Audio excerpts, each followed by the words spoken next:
You're lying on the floor. Not the bed. The floor. Because the bed still smells like them and you can't handle that right now.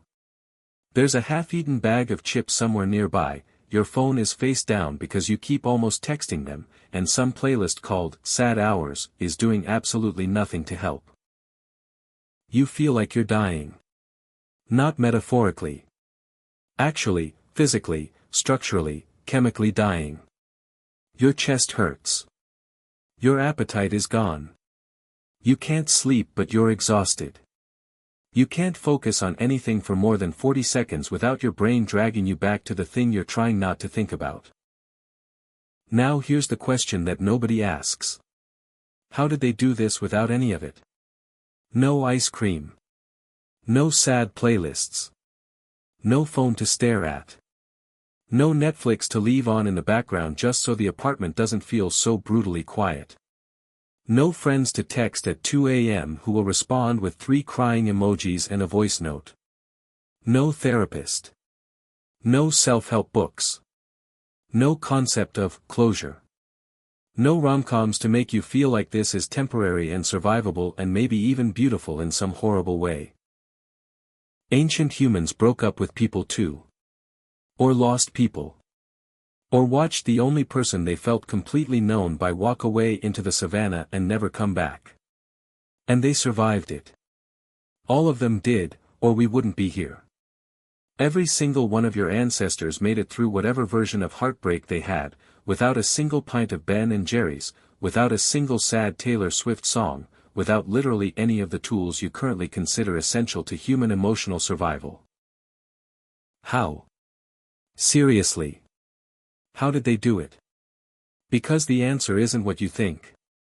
It's not simpler than what you're going through. It's not that they just toughened up or didn't feel it as deeply. It's something stranger and more fascinating and honestly, a little devastating, and it goes deep into what heartbreak actually is at the biological level, what it was always supposed to do, and why every single thing you do to cope with it is a modern replacement for something ancient that you've completely forgotten about. Let's go. Start with the part nobody wants to hear, but that changes everything once you understand it.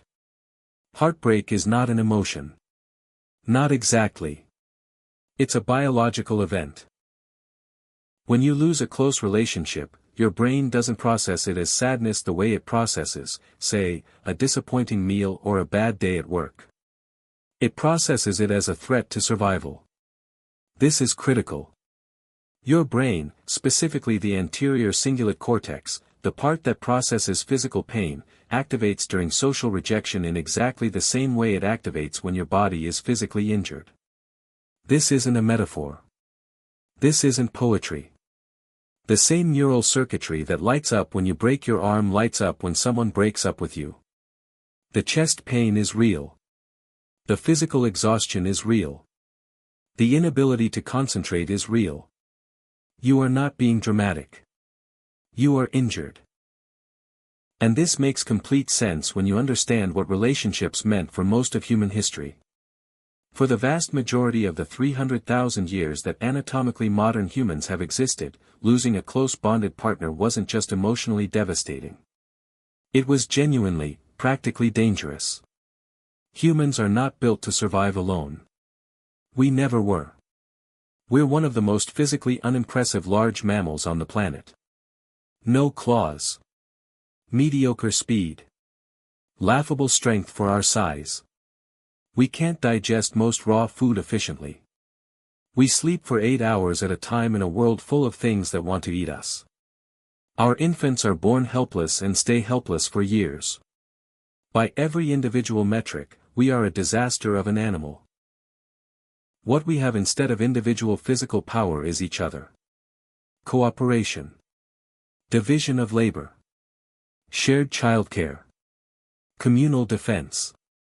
Information pooled across multiple minds. The group is the survival mechanism. The group is the technology. And a bonded pair, two people deeply connected, deeply familiar with each other, operating as a unit inside a larger group, is the foundational building block of that technology.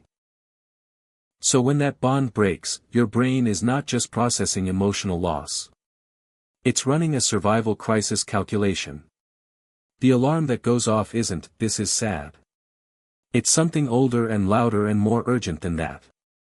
Something closer to, "Warning, critical support structure compromised, situation potentially life-threatening, respond accordingly." That's why it feels like you're dying.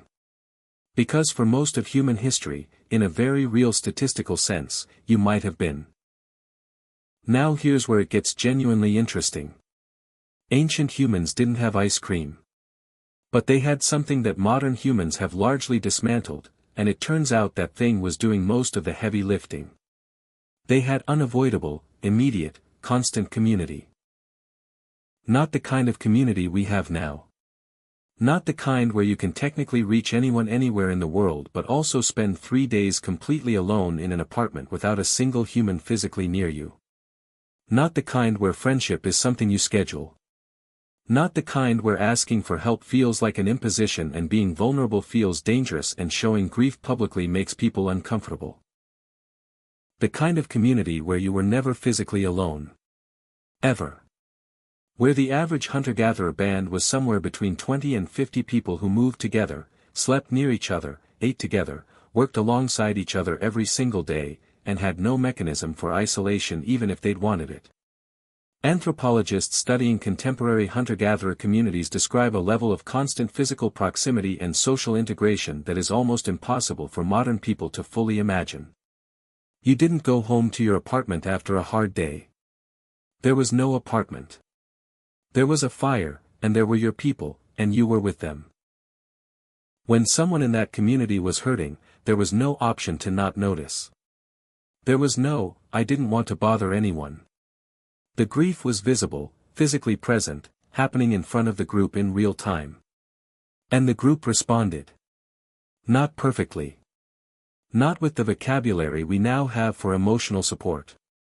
But with presence. With proximity. With the most powerful anti-pain mechanism the human nervous system has access to, which is physical contact with familiar people. Human touch triggers the release of oxytocin, which directly suppresses cortisol, the stress hormone that makes heartbreak feel like a full-body emergency. It activates the parasympathetic nervous system, pulling you out of the fight or flight loop that grief throws you into. Research out of the University of North Carolina found that physical touch from a bonded partner reduces cardiovascular stress responses. But similar effects appear with non-romantic touch from trusted individuals. A hand on your shoulder. Someone sitting close to you. Being held. These aren't just nice gestures. They are pharmaceutical interventions. They are your nervous system receiving chemical signals that say, "You are not alone, the threat level is lower than your brain thinks, you can breathe." Ancient humans, without knowing any of this, had constant access to exactly this. Not because they were enlightened. Because they had no choice. The structure of their lives delivered the medicine automatically. Then there's the body. And this one is almost unfair. Hunter-gatherers walked. A lot. Estimates based on contemporary hunter-gatherer groups suggest somewhere between 5 and 10 miles per day as an average, not on good days but as baseline reality. They carried things. They climbed things. They dug, lifted, hauled, ran occasionally, danced regularly, and rarely if ever sat still for extended periods. Modern antidepressants work, in significant part, by increasing the availability of serotonin and dopamine in the brain. Exercise, specifically sustained aerobic exercise, does the same thing through a different mechanism, and in multiple clinical studies has shown effects comparable to medication for mild to moderate depression. A 2018 study in JAMA Psychiatry analyzing data from over 1 million people found that regular physical activity was associated with significantly fewer days of poor mental health per month. The effect size is not small. Ancient humans were, by accident, running one of the most effective antidepressant protocols ever studied. Every single day. Not because they knew about serotonin. Because they had to go find food. They didn't lie on the floor for 3 days. Not because they were stronger or less sensitive. Because the practical demands of survival made sustained physical stillness functionally impossible. The body kept moving. And the body moving kept the brain from falling completely into the pit. You don't have that structure. Nobody is making you move. The food comes to you.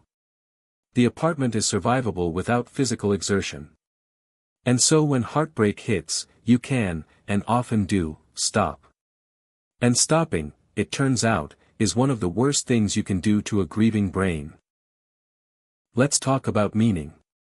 Because this is the one that goes deepest. Ancient humans didn't have therapy. They didn't have a framework for processing grief or working through your feelings. But they had something that modern people are increasingly running out of, which is a story that explains suffering. Every pre-modern human culture that we have any record of had a framework for pain. A cosmological story, a ritual, a spiritual practice, a community ceremony, something that took individual suffering and placed it inside a larger narrative that gave it meaning and purpose and shape. Grief rituals are among the oldest human behaviors we can document. Burial practices with evidence of ceremony appear in the archaeological record going back over 100,000 years. Humans have been doing ritual around loss for longer than we've been doing agriculture. These rituals weren't just symbolic comfort. They did something structural. They gave grief a container. A beginning and a duration and a recognized end point. The community gathered. There were specific things to say and do and feel together. There was a collective acknowledgement that something real had been lost, that the loss mattered, that the person experiencing it was seen. And then there was a moment, culturally defined, where the acute phase ended and reintegration into normal life began. Modern heartbreak has almost none of this. There is no ritual. There is no community gathering.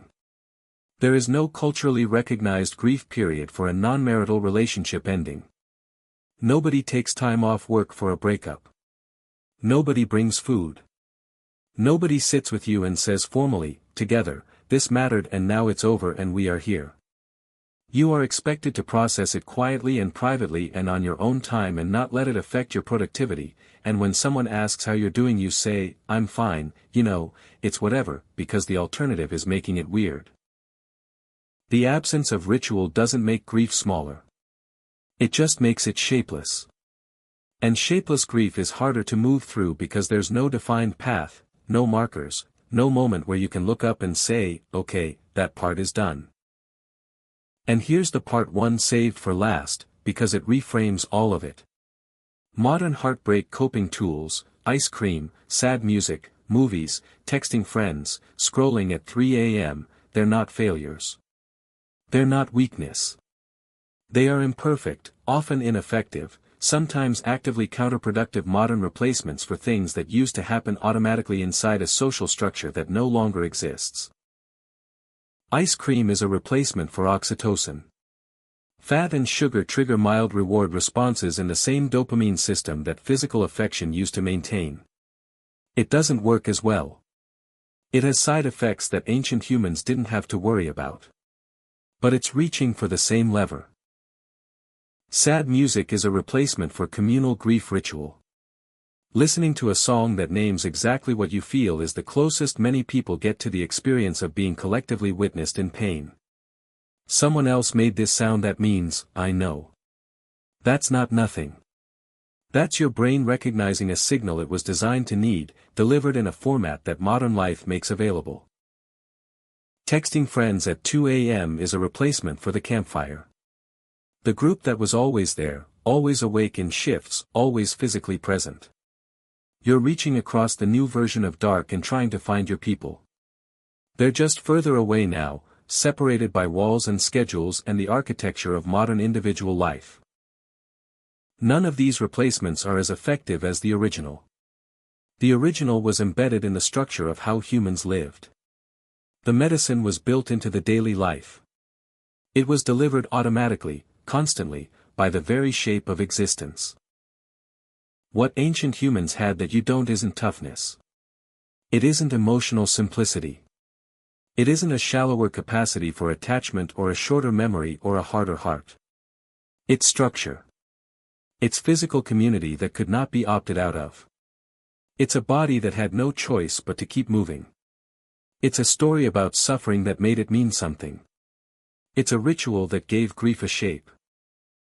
And every single time you reach for ice cream or put the sad playlist on or text someone, "Hey, are you awake?" at midnight, you're not being weak. You're doing exactly what 300,000 years of human evolution designed you to do. You're reaching for the group. You're reaching for the fire. You're doing it badly, with the tools you have, inside a world that wasn't built to help you do it. So next time you're on the floor, chips nearby, playlist running, phone face down, feeling like you are structurally, chemically, biologically ending. You're not. You're just human. In the wrong century for this particular kind of pain. But the reaching? The reaching is exactly right.